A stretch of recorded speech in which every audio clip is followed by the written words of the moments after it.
जिस दिन आपको ये ज्ञान हो जाए कि बच्चे पूछे कि कलश क्यों रखा जाता है, कलश के ऊपर आम के पत्ते क्यों लगाए जाते हैं, कलश के ऊपर नारियल क्यों रखा जाता है, कलश के ऊपर 9 बार मोली क्यों बांधी जाती है, मोली मतलब लच्छा नाड़ा 9 बार क्यों लपेटा जाता है नारियल के ऊपर, कलश के ऊपर जब रखा।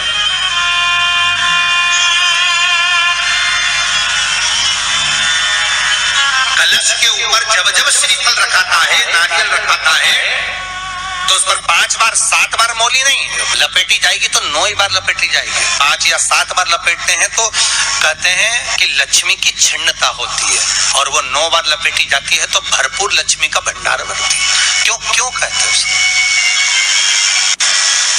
भगवान कुंभ का निर्माण कर रहे हैं, भगवान कलश का निर्माण कर रहे हैं, और भगवान स्वयं ब्रह्मदेव कर रहे हैं कि आप ऐसा निर्माण कर दो जिसमें 33 कोटि देवता स्वतः विराजमान हो जाए। तो भगवान ने उस कलश का निर्माण कर दिया। अब कलश का निर्माण करा तो स्वयं भगवान ब्रह्मदेव बोले, प्रभु इस कलश के अंदर मेरा स्थान कहाँ है,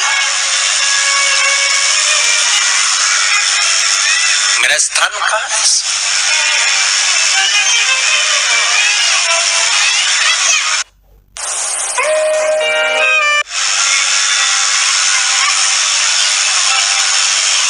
बहुत ध्यान देना महाराजा, कलश का जो मुख होता है उस मुख पर भगवान विष्णु का स्थान होता है। किसका स्थान है? भगवान विष्णु का। थोड़ा सा नीचे आओगे, जहां से कलश का मुख दबा हुआ होता है वह जगह भगवान स्वयं शिव की होती है। किसकी जगह है? भगवान शंकर की। कलश का अग्रभाग, नीचे का भाग जहां से फैला हुआ होता है वहां ब्रह्मा का आधिपत्य स्थापित होता है। फिर कलश का जो नीचे का भाग होता है वो भगवान शिव और शक्ति का स्थान होता है। कलश के बाहरी भाग में, जहां पर बाहर का हिस्सा होता है, उस कलश के बाहरी भाग में 33 कोटि देवताओं को भगवान शंकर ने लाकर विराजमान किया होता है। महाराज भगवान शंकर 33 कोटि देवताओं को निमंत्रण देकर उस कलश में विराजमान कर दिया। कितना सुंदर लिखा है देवी भागवत के अंदर कि जहां कलश की स्थापना होती है उस जगह पर किसी देवताओं को बुलाने की जरूरत नहीं होती। 33 कोटि देवता उस जगह पर स्वतः विराजमान हो जाते हैं। स्वयं 33 कोटि देवता स्वयं वहां विराजमान। नवरात्रे एकम से प्रारंभ नहीं होते, अरे अमावस्या की रात्रि से प्रारंभ हो जाते, इसलिए उसको कहते हैं नवरात्रे। क्योंकि नवमी के दिन माता जी का विसर्जन हो जाता है, जवारों का विसर्जन हो जाता है, व्रत करने वाले कन्या पूजन भोजन भंडारा कराकर विराम दे देते हैं।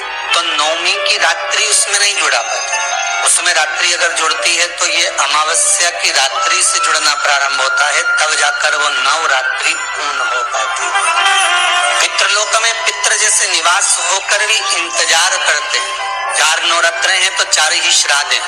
आज मौनी अमावस्या है, श्राद्ध का विराम हो जाता है और कथा अर्थात नवरात्रे प्रारंभ हो जाते हैं दूसरे दिन से। तो यहाँ शास्त्र कर जैसे हमें प्रतीक्षा रहती है कोई अच्छे कार्य की, कि घर में कोई शुभ कार्य हो, घर में कोई अच्छा आयोजन हो तो अपने को आनंद होगा, प्रसन्नता होगी। उसी तरह हमारे जो पूर्वज चले गए, जो पूर्वज चाहे वो अधोगति में गए हो, चाहे वो देवगति में गए हो, चाहे वो पितृलोक में निवास कर रहे हो, तो जितने भी पितृलोक में निवास करने वाले पूर्वज होते हैं वो भी ये विचार करते हैं कि हमारे घर के वंश द्वारा, हमारे वंशजों द्वारा कोई ऐसा सत्कर्म हो जिससे हमारे जीवन की भी तृप्ति हो और हमें आनंद की अनुभूति हो। और ध्यान दीजिएगा महाराज, आपको चैत्री नवरात्रि का स्मरण होगा, आपको शरदी नवरात्रि का स्मरण होगा, पर जो आषाढ़ में और माघ में जो नवरात्रे पढ़ते हैं इसका एक आनंद ही दूसरा रहता है। बस इतना जरूर होता है कि दुनिया के लोग वो जो 2 नवरात्रे होते हैं उसमें कलश की स्थापना भी करते हैं, देवी का पूजन भी करते हैं, अर्चना भी करते हैं, मंदिरों में भीड़ भी रहती है और खूब प्रेम से माता का जगराता वगैरह सब होता है। पर ये जो नवरात्रे हैं 2 गुप्त नवरात्रे, इनका लोगों को स्मरण नहीं था। वो तो धीरे धीरे ये टीवी चैनल के माध्यम से कथाकारों ने, चालू करा, धीरे धीरे बताना, मार्गदर्शन करना जब चालू करा, तब लोगों को ज्ञात होता गया कि कोई गुप्त नवरात्रा भी होता है, उसमें भी देवी की आराधना होती है। ये चारों नवरात्रे अलग अलग अवस्था के हैं, अलग अलग सुख के हैं और अलग अलग आनंद के हैं। आपके घर में पितृदोष है, आपको ऐसा महसूस होता है, तो किसी भी नवरात्रि के पहले जो अमावस्या पड़ती है, जिस दिन अमावस्या रहे उस दिन चावल की कटोरी में एक कपूर का टुकड़ा रख दीजिए, छोटा सा, और कपूर का टुकड़ा रखकर उस कपूर को दरवाजे के बाहर कटोरी में ही, चावल रखी हुई कटोरी में ही उसको पितरों का स्मरण कर जला दीजिए।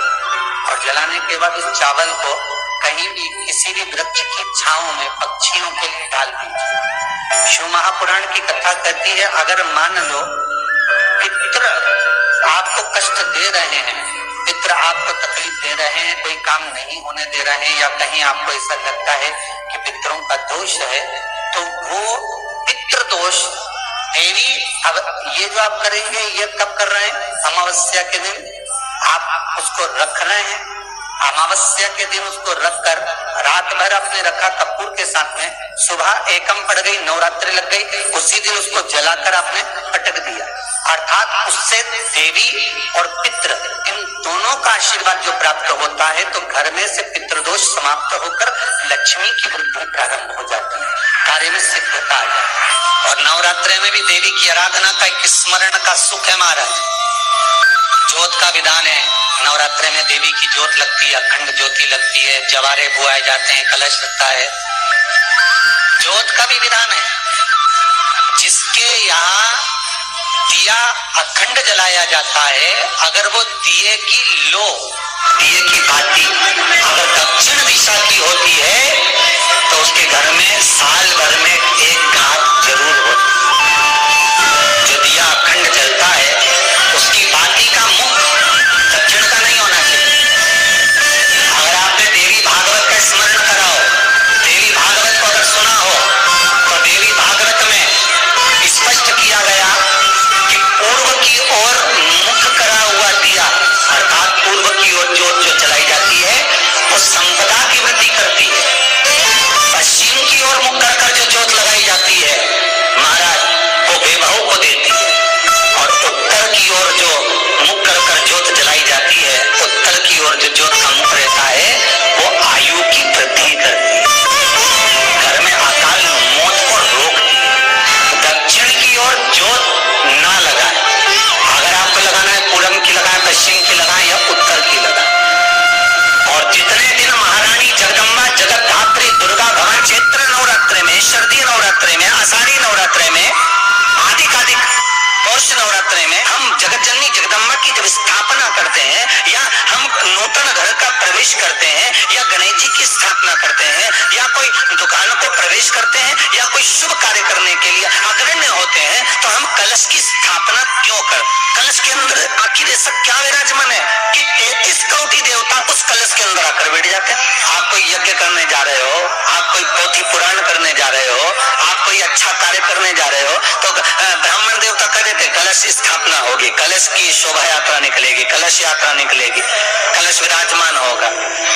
उस कुंभ की उस घड़े की महत्वता कहां से प्रकट हो गई? शिव महापुराण की कथा कहती है महाराज, भगवान औघड़दानी शंकर स्वयं आद्य शक्ति जगदम्बा से कहते हैं कि जगदम्बा तू क्या चाहती है बोल। तो जगत जननी जगदम्बा कहती है कि जहां मैं हूं वहां शंकर है, ये आपने कह दिया, पर जहां शंकर है वहां पार्वती का होना जरूरी है। उसके लिए सिद्ध करने के लिए एक स्थान ऐसा बनाया जाए जहां पर शंकर विराजमान है और शंकर के साथ पार्वती विराजमान है। तो शिव जी ने कहा पार्वती, उसके लिए मैं तुझे एक सुंदर कलश का निर्माण कर देता। अष्टमी के दिन कन्याओं का भोजन कराओ या नवमी के दिन कन्याओं का भोजन कराओ, पर देवी भागवत तो कहती है, देवी भागवत तो वर्णन करती है कि पहले नवरात्रि से लेकर नवमी तिथि तक जितने दिन देवी के होते हैं, प्रत्येक दिन में आप किसी भी दिन कन्याओं का भोजन करा सकते हो, पहली रात्रि से लेकर, पहला दिन से लेकर, और 90 दिन